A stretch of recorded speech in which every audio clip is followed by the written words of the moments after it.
Dobar dan i dobrodošli. Gilgameš danas predstavlja za vas.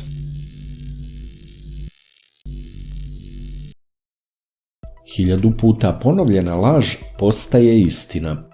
Da, svi smo čuli za tu izreku. A šta onda reći za istinu koja se prećutkuje? Možda mnogo puta prećutkivana istina postaje teorija zavere. Vreme u kom živimo, dešavanja koja nam se dešavaju, želje koje imamo, nauka koja ne pruža odgovore, beskonačnost svemira, sve su to plodna tla za nastanak mnogih teorija zavera.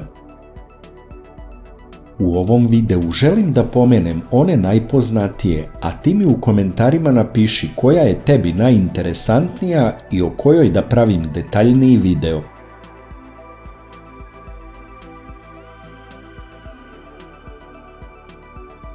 Radi se o priči koja se pojavila 60-ih godina u SAD-u.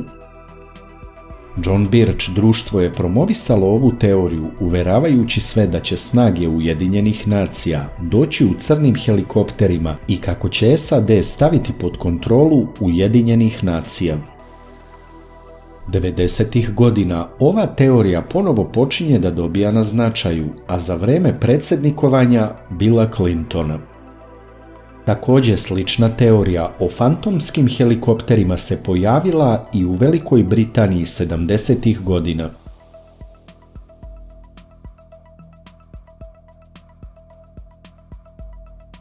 Svi manje više znate o čemu je reč. Ova teorija se vodi idejom da tragovi od kondenza vode koje ostavljaju avioni se u stvari sastoji od hemijskih kao i bioloških jedinjenja, te da sadrže otrovne mešavine aluminijuma, barijuma i stroncijuma, a sve u cilju ostvarivanja tajnih poduhvata. Zanimljivo je da jako veliki broj ljudi veruje u ovu teoriju, ona se skoro pa više ne dovodi u pitanje, a sa druge strane imamo veliki broj atmosferskih hemičara i geohemičara koji navode da za ovakvu teoriju ne postoje dokazi. Naravno, kada bih radio nešto takvo, platio bih upravo njih da opovrgnu celu priču. A sudeći po tome da je sve više pilota koji kažu da su učestvovali u zaprašivanju iz vazduha, nekako mi je bliže da verujem da se ne radi o teoriji zavere, već da je bliže istini.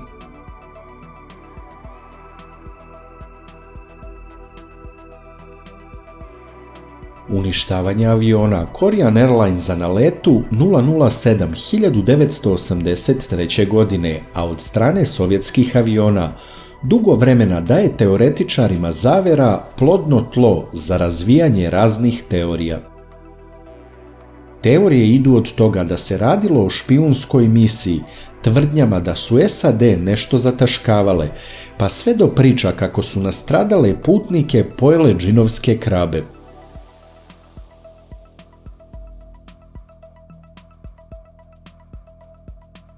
Veliki broj raznoraznih teorija iznedrio je i nestanak aviona na letu 370 Malaysia Airlinesa 2014. godine.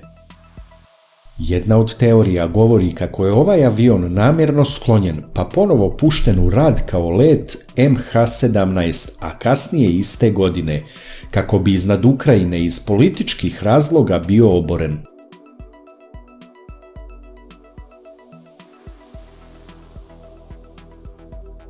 Evo govorimo i o tom letu koji je kao teorija pomenut u prethodnoj teoriji. Ovaj avion je 2017. godine oboren iznad Ukrajine. Neke teorije govore da je to urađeno kako bi se smestilo Rusima, a da se radilo o avionu koji je prethodno nestao na letu MH370. Također postoje priče da se radi o zaveri, da se sakrije istina o HIV-u, pošto je čak 7 specijalista za ovu bolest bilo u tom avionu. Postoji i teorija da su za sve krivi Iluminati ili Izrael.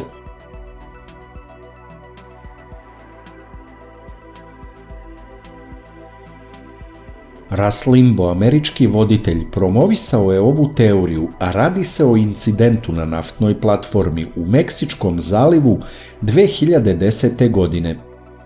Izneo je tvrdnje da su za sabotažu krivi promoteri ekologije ili da je došlo do napada severnokorejskih ili ruskih podmornica.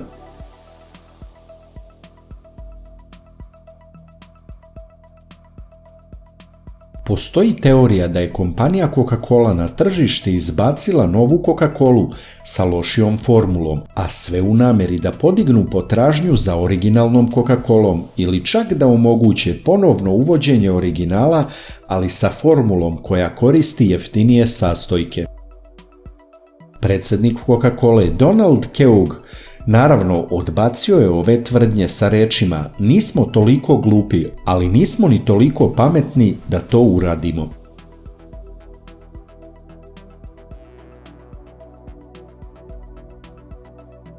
Mnoge teorije zavjera su vezane upravo za smrti poznatih ljudi, pa je tako jedna od njih i smrt vezana za rimskog cara Nerona, koji je izvršio samoubistvo u 68. godini.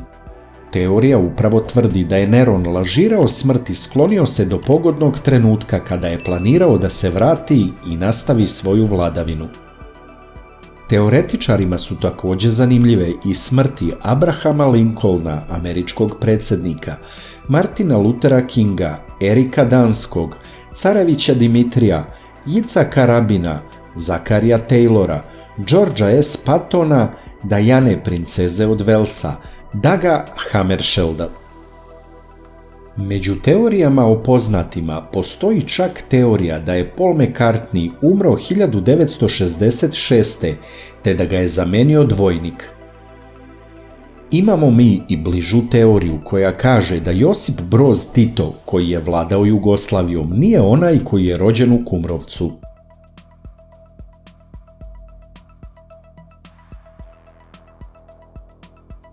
Novi svetski poredak je za nekoga teorija, za nekoga istina, o grupi međunarodnih elita koje kontrolišu vlade, medije, industrije, a sve sa ciljem kako bi uspostavili globalnu hegemoniju. Po ovoj teoriji, upravo ova grupa je umešana u gotovo sve ratove koji su se odigrali na planeti. Institucije koje navodno spadaju u deo ove zavere protiv čovečanstva spadaju Sistem federalnih rezervi, Savet za spoljne poslove, Trilateralna komisija, Bilderberška grupa, Evropska unija, Ujedinjene nacije, Svetska banka, Međunarodni monetarni fond, Društvo lobanja i kosti i mnogi drugi. Kada gledam trenutna, a i sva druga dešavanja u svetu, meni ovo nije nikakva teorija zavere, već totalna realnost.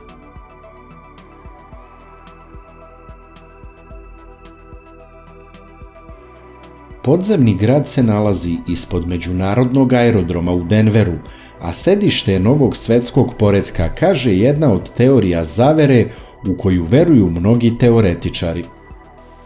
Za dokaze navode se čudna veličina aerodroma, njegova udaljenost od centra grada, satanistički i masonski simboli, kao i murali sa pozivima na smrt i rat.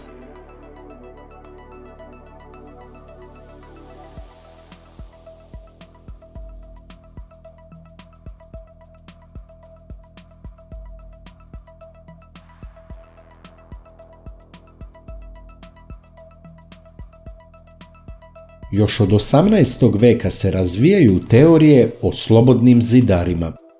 Teorije tvrde da masoni kontrolišu ogroman deo svetske ekonomije, te sudstva u velikom broju zemalja, zatim da su direktno bili uključeni u potapanje Titanika, zločine Jacka Trboseka, a povezuju se i sa nekim antisemitskim teorijama. Činjenica je da postoje i deluju, ali da li su baš toliko jaki kako tvrde teorije, to je pitanje. Ovo su samo neke od teorija iz oblasti avijacije, biznisa i industrije, ekonomije i društva, a u nekom od narednih videa bit će ih još pregršt iz svih drugih sfera, od vanzemaljaca do podvodnih gradova. Jasno je da među ovim teorijama ima totalnih nebuloza, ali također da ima i ozbiljnih i teških istina. Niko vam sa sigurnošću ne može reći šta je istina, a šta laž u ovim tvrdnjama. To morate sami da zaključite, a ne bi bilo ni okej nekome nametati svoje mišljenje.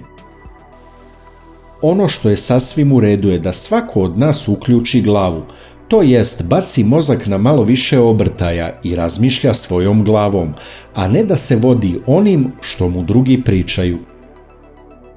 Teorije zavera neretko se pokažu kao neke priče koje su razotkrile neku skrivenu istinu, ali neretko se pokažu i kao totalna glupost koju je neko nekada plasirao potpuno bezazleno, a nekada je pitanje kome je bio interes nekom teorijom zavere da se narod udalji od bitnih tema. Ostavi komentar koja je za tebe sa ove liste najzanimljivija teorija i za tebe deluje istinito. Od sada možete da nas pratite i na Instagramu. Link imate u opisu videa. Najlakši način da podržite Gilgamesh kanal je da lajkujete video, kliknete na dugme prati, zatim na zvonce. Ovo za Gilgamesh kanal znači mnogo. Hvala na podršci.